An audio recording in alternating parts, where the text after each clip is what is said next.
الحمدللہ، اللہ تعالیٰ کا لاکھ لاکھ شکر ہے کہ مالک الملک نے اپنی یاد کی توفیق اور موقع عطا فرمایا۔ لاکھوں اور کروڑوں درود حضرت محمد مصطفیٰ صلی اللہ علیہ وآلہ وسلم پر، جن کے طفیل مالک الملک نے یہ مہربانی عطا فرمائی۔ سامعین کرام، اللہ تعالیٰ نے قرآن پاک میں ارشاد فرمایا، اعوذ باللہ من الشیطان الرجیم، بسم اللہ الرحمن الرحیم۔ جس طرح نکال لایا آپ صلی اللہ علیہ وآلہ وسلم کو اور آپ صلی اللہ علیہ وآلہ وسلم کا رب اپنے گھر سے حق کے ساتھ، اور بے شک اہل ایمان کا ایک گروہ ناپسند کر رہا تھا، وہ جھگڑ رہے تھے آپ صلی اللہ علیہ وآلہ وسلم سے سچی بات میں، اس کے بعد کہ وہ واضح ہو چکی تھی، گویا وہ ہانکے جا رہے تھے موت کی طرف، درآں حالی کا وہ دیکھ رہے تھے۔ اور یاد کرو جب اللہ تعالیٰ نے وعدہ فرمایا تھا تم سے ایک کا، ان دو گروہوں میں سے، کہ وہ تمہارے لیے ہے، اور تم ناپسند کرتے تھے کہ پختہ گروہ تمہارے حصے میں آئے، اور اللہ تعالیٰ چاہتا تھا کہ حق کو حق کر دے اپنے ارشادات سے، اور کاٹ دے کافروں کی جڑ، تاکہ ثابت کر دے حق کو اور مٹا دے باطل کو، اگرچہ ناپسند کریں اس کو عادی مجرم۔ آپ سن چکے ہیں کہ یہ فرمان یوم فرقان کے متعلق ہے، یعنی بدر کی جنگ کے متعلق۔ آپ کو بتایا ہے کہ نبی پاک صلی اللہ علیہ وآلہ وسلم اس قافلہ کا راستہ روکنا چاہتے تھے جو ابو سفیان کی قیادت میں لاکھوں درہم کا سامان شام سے لا رہا تھا، اور جس کی حفاظت 40 آدمی کر رہے تھے۔ سامان لا کر فروخت کر کے اس کی قیمت مسلمانوں کے خلاف جنگ میں خرچ کرنے کا پروگرام تھا۔ لیکن جب حضور پاک صلی اللہ علیہ وآلہ وسلم مدینہ پاک سے اس عزم کے ساتھ چلے تو بدر پر پہنچ کر علم ہوا کہ ابو سفیان تو قافلہ بچا کر دوسرے راستے سے نکل گیا ہے، اور ابو جہل 1000 مسلح جوانوں اور سرداروں کا لشکر لے کر چڑھائی کے لیے آ رہا ہے۔ نبی پاک صلی اللہ علیہ وآلہ وسلم نے غلاموں سے پوچھا کہ اب تمہاری کیا رائے ہے؟ تو مہاجرین اور انصار نے حضور پاک صلی اللہ علیہ وآلہ وسلم کو جواب عرض کیا کہ ہم تو آپ صلی اللہ علیہ وآلہ وسلم کے حکم پر مار مٹنا اپنی سعادت سمجھتے ہیں۔ آپ صلی اللہ علیہ وآلہ وسلم سمندر میں چھلانگ لگانے کا حکم دیں گے، ہم تعمیل کریں گے۔ نبی پاک صلی اللہ علیہ وآلہ وسلم پر وحی نازل ہوئی۔ آپ صلی اللہ علیہ وآلہ وسلم کو خوشخبری دی گئی تھی کہ ان دونوں جماعتوں میں سے ایک پر آپ صلی اللہ علیہ وآلہ وسلم کا قبضہ دیا جائے گا،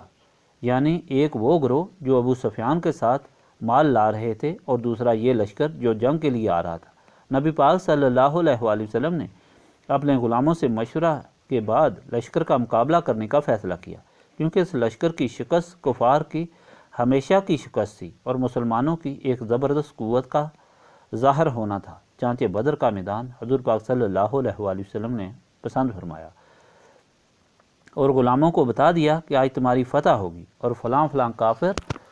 فلاں فلاں جگہ قتل ہوگا۔ چانچہ جنگ ہوئی، اور حضور پاک صلی اللہ علیہ وآلہ وسلم کی پیشین گوئی کے مطابق مسلمانوں کو فتح ہوئی، اور وہ سارے سردار مارے گئے اسی جگہ پر جہاں حضور پاک صلی اللہ علیہ وآلہ وسلم نے فرمایا تھا۔ یہ جنگ ایک طرف تو مسلمانوں کی طاقت کا بڑا مظاہرہ تھا، اور دوسری طرف مسلمانوں کے ایمان و خلوص کا مشاہدہ تھا، کیونکہ اس جنگ میں باپ بیٹا اور بھائی بھائی کے مقابلے میں صف ہرا تھا، لیکن مسلمانوں نے اپنے ہاتھوں سے اپنے عزیزوں کو قتل کیا، اور قتل ہوتے دیکھ کر بجائے ملال کے سکون قلب حاصل کیا۔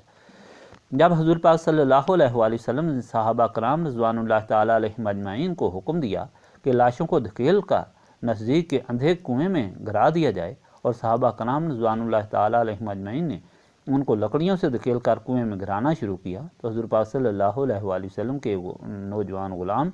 حضرت حذیفہ حضور پاک صلی اللہ علیہ وآلہ وسلم کے پاس کھڑے تھے، اور دیکھ رہے تھے کہ ایک صحابی ان کے باپ عتبہ جو قریش کا سردار تھا، اس کی لاش کو لکڑی سے دھکیل کر کنویں کی طرف لے جا رہا تھا، اور اس کے ٹکڑے گلنے کی وجہ سے الگ ہو رہے ہیں۔ باپ کی یہ حالت دیکھ کر حضرت حذیفہ کا رنگ سیاہ ہو گیا۔ حضور پاک صلی اللہ علیہ وآلہ وسلم نے دیکھ لیا، فرمایا، حذیفہ تم کو عتبہ کی یہ حالت دیکھ کر غم ہوا ہے؟ عرض کی، یا رسول اللہ صلی اللہ علیہ وآلہ وسلم غم ہوا ہے، لیکن غم اس بات کا نہیں ہوا کہ میرا باپ قتل ہوا ہے، اس کا یہ ذلت امیز انجام کیوں ہوا، بلکہ غم اس بات کا ہوا ہے کہ میرا باپ بڑے کام کا آدمی تھا، کاش وہ آپ صلی اللہ علیہ وآلہ وسلم کی غلامی حاصل کرتا تو اس کی یہ حالت نہ ہوتی۔ مسلمانوں کی یہ حالت اللہ تعالیٰ کے سامنے تھی، اللہ تعالیٰ نے اس کو بہت پسند فرمایا، تو مومنین کی تعریف ان الفاظ میں فرمائی کہ مومن اللہ تعالیٰ کا ذکر سن کر ڈر جاتا ہے، اللہ تعالیٰ کا حکم سن کر اس کا ایمان اور زیادہ ہو جاتا ہے،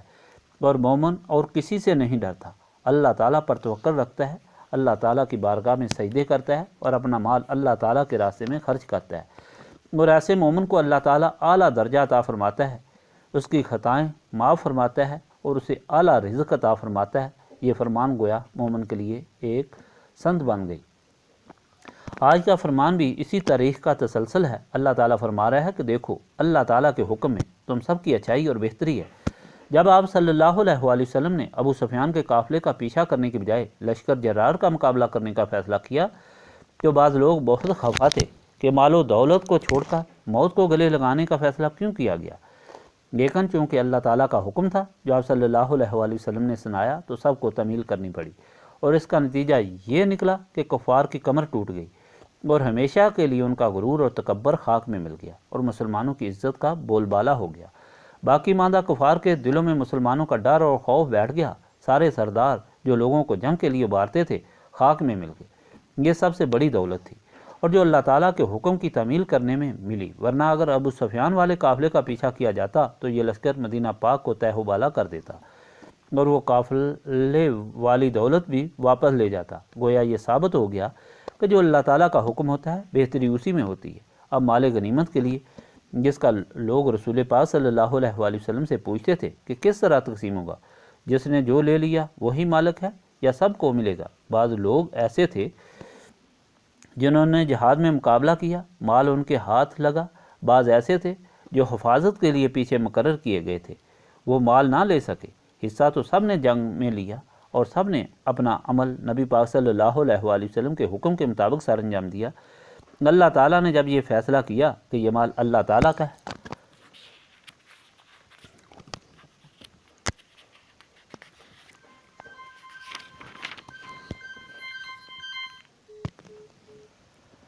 اور اس کے رسول کا ہے، جس کو اللہ تعالیٰ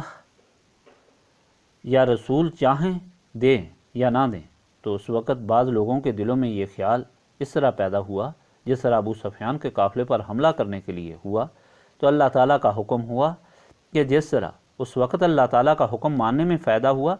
اسی طرح اب بھی اللہ تعالیٰ کے حکم کی تعمیل کرنے میں فائدہ ہوگا۔ گویا اللہ تعالیٰ یہ ہدایت دے رہا ہے کہ مسلمانوں کی نجات اور بہتری اللہ تعالیٰ کے رسول صلی اللہ علیہ وآلہ وسلم کی اطاعت میں ہے، سوچ اور عقل پر عمل کرنے میں نہیں ہے۔ عقل پر شیطان قبضہ کر کے غلط چلا سکتا ہے، لیکن اگر اطاعت رسول کامل ہو